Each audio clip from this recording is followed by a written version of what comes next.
तो हमने फिजिकल देख लिया, ईथर चैनल, रिडंडेंट, वीलैन और वीलैन का कॉम्बिनेशन इनके साथ,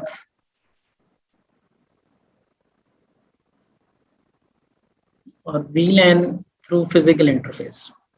अब हम देखने जा रहे हैं जी VXLAN इंटरफेस, और in other words this is VNI interface. VXLAN interface जो है ये एक layer 2 data link layer establish करता है ओवर लेयर 3। ये एक ओवरले इंटरफेस है, ओवरले टेक्नोलॉजी। ओवरले टेक्नोलॉजी का मतलब ये है कि अगर आपके पास एक नोड इधर है और एक नोड इधर है और इनके दरमियान कोई लेयर 3 नेटवर्क है, तो जब दरमियान में लेयर 3 आ जाए तो लेयर 2 का स्कोप तो यहां तक रह जाता है। लेयर 2 डिवाइड हो जाती है दो हिस्सों में अगर दरमियान में लेयर 3 आ गया। अब अगर मैं चाहता हूं कि इस नोड की और इस नोड की बावजूद लेयर 3 कनेक्टिविटी के आपस में एक layer 2 end to end establish हो, तो ये एक ओवरले कहलाएगा। इस ओवरले की कई मिसालें हैं। इस ओवरले में आपके पास MPLS टेक्नोलॉजी भी एग्जिस्ट करती है। MPLS के लेयर 2 VPNs भी ऐसे ही काम करते हैं कि रास्ते में लेयर 3 है बट आप उसके ऊपर एक लेयर 2 VPN एस्टेब्लिश कर लेते हैं। इसी तरह L2TP का वर्जन 3 जो है वो भी यही है कि आप ओवर लेयर 3 एक लेयर 2 एस्टेब्लिश कर लेते हैं। सो इन दिस केस आपके इधर अगर IP 10.1.1.1 है तो यहाँ पर IP 10.1.1.2 देंगे आप, हालांकि रास्ते में एक लेयर 3 बाउंड्री है जिसके ऊपर से आप गुजर रहे हैं। सो नेचुरली यहाँ कुछ IPs होंगे, लेट्स से 2111, इधर 3111, तो ये 2111 और 3111 आपस में एक टनल एस्टेब्लिश करेंगे।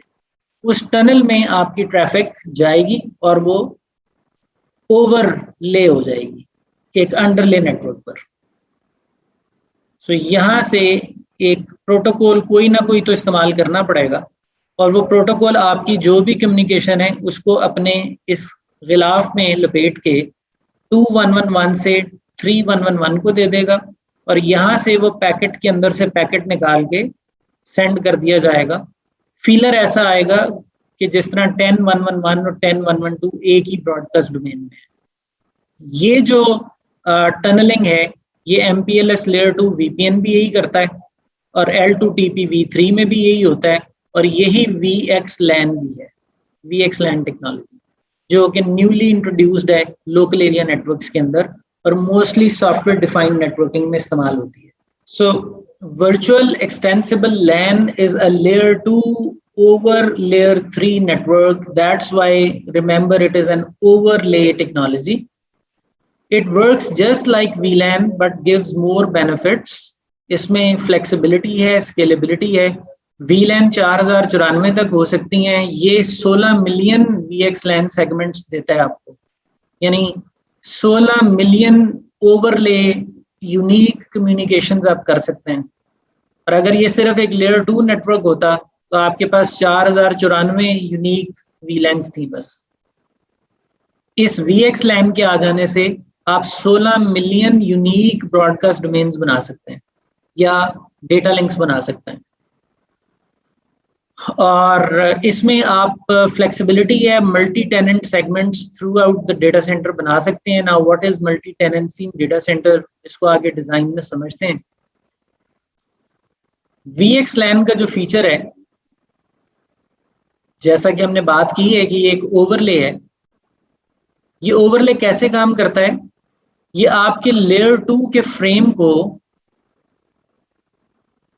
लपेट देता है एक UDP के पैकेट में, और उस UDP के पैकेट में लपेटने को लेयर 2 के फ्रेम को हम इनकैप्सुलेशन प्रोसेस बोलते हैं। और ये VXLAN प्रोटोकॉल, ये जो UDP पैकेट बनाएगा, उस UDP पैकेट की साफ जाहिर है कोई सोर्स पोर्ट होगी, कोई डेस्टिनेशन पोर्ट होगी। इसकी वेल नोन डेस्टिनेशन पोर्ट है 4789, ये VXLAN प्रोटोकॉल की पोर्ट है। सो जब डिवाइसेस ओवरले करेंगी, यानी लेयर 3 से ट्रैफिक गुजरेगी, तो ये आपको दिखने में UDP के पैकेट लगेंगे, लेकिन ये UDP के पैकेट अपने अंदर कैरी करेंगे आपके लेयर 2 फ्रेम्स। इनके अंदर आपके पूरे पूरे लेयर 2 फ्रेम्स पैक हुए होंगे। सो नतीजतन एक ओवरले का माहौल बनेगा इन UDP पैकेट्स की मदद से।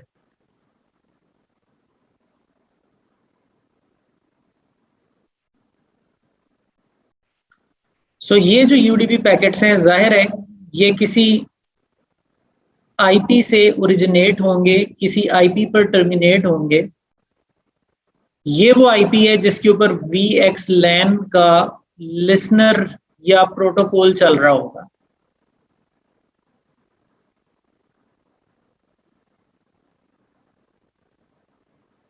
सो ये IP एक्चुअली दोनों एंड के आपस में पिंग पोंग खेलेंगे और इसके अंदर स्टफ किए जाएंगे आपके लेयर 2 के frames.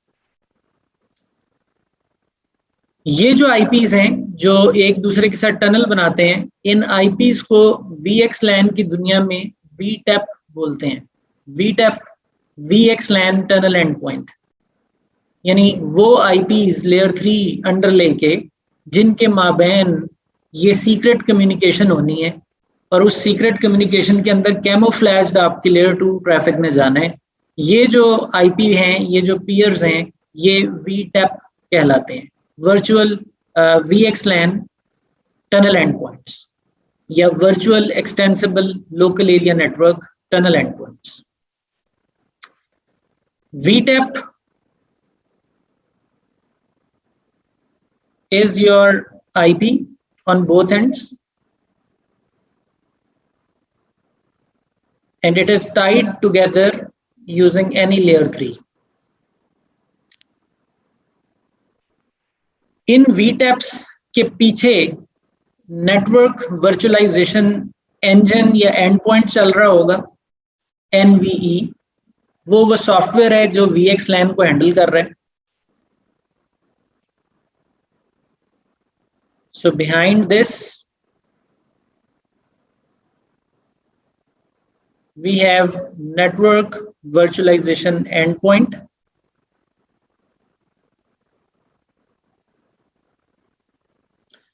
Network virtualisation endpoint जो है वो एक लिसनर है VXLAN का, और इसने जो अंदर ट्रैफिक स्टफ करनी है उसको यूनिक IDs देने हैं और उसको रेडी करना है so that VTAP can encapsulate it.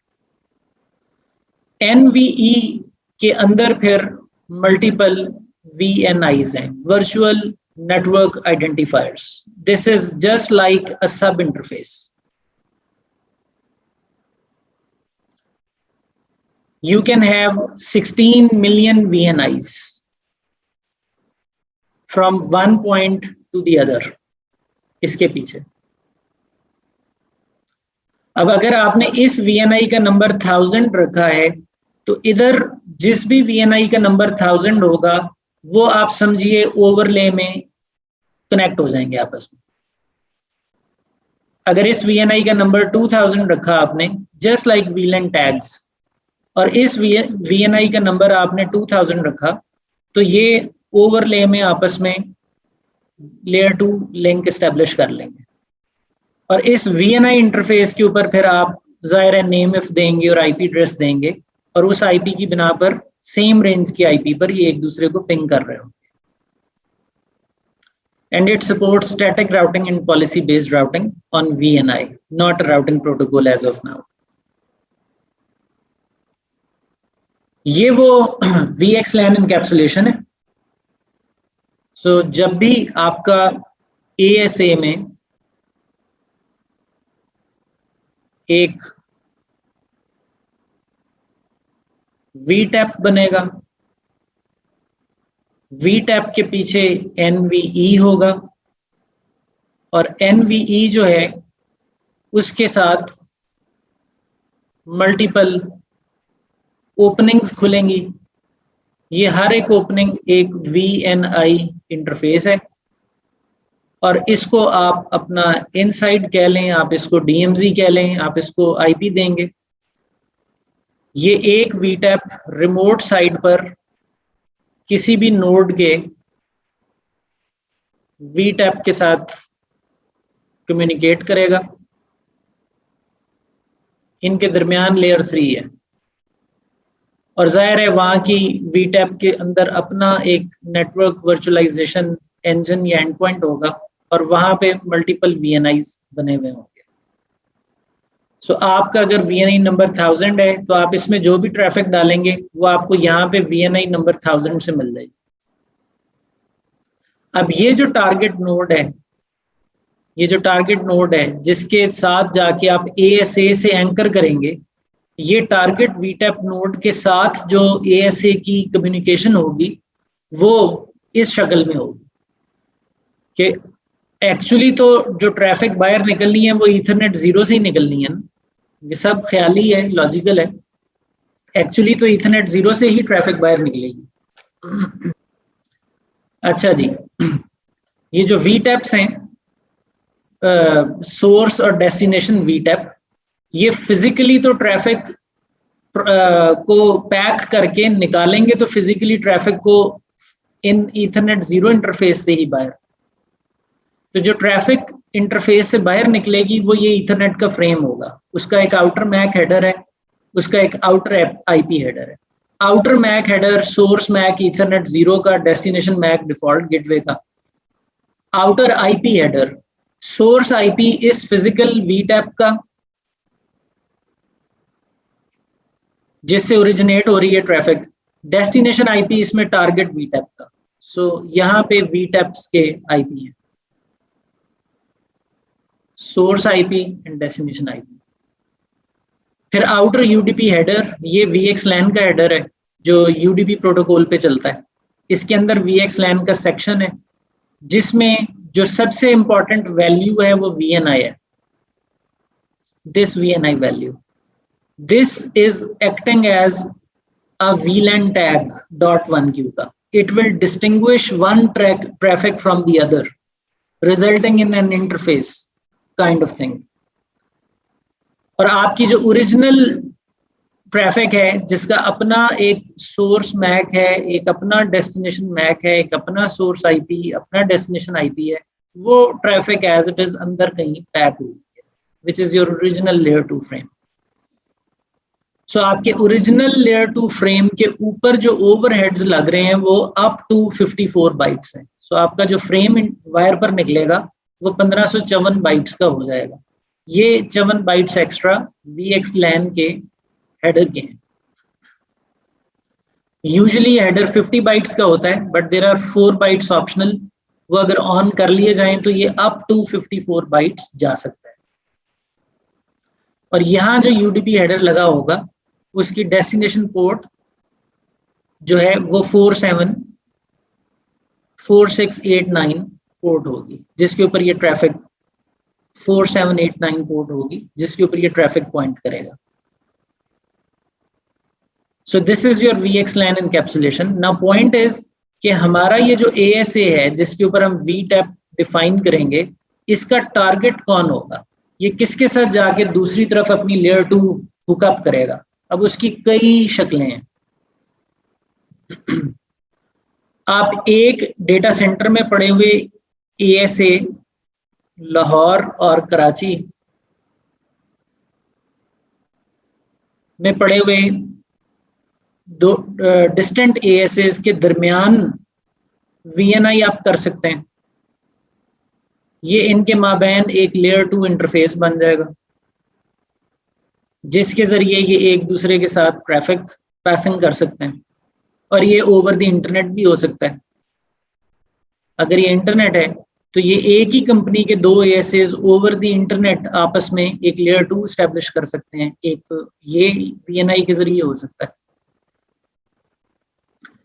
फिर आप ये भी कर सकते हैं कि आपके लाहौर में पड़े हुए ASA के पीछे आप एक सेगमेंट के अंदर सर्वर लाना चाहते हैं, लेकिन वो सर्वर फिजिकली कहीं कराची में पड़े हुए हैं, वो यहाँ पड़े हुए हैं किसी और डेटा सेंटर में, इधर सर्वर पड़े हुए हैं एक VM की शक्ल में। तो पड़ा हुआ सर्वर फिजिकली कहीं है, आप उसको फायरवॉल दुनिया में किसी कहीं पड़ी हो उसकी प्रोटेक्शन के नीचे ला सकते हैं थ्रू VNI।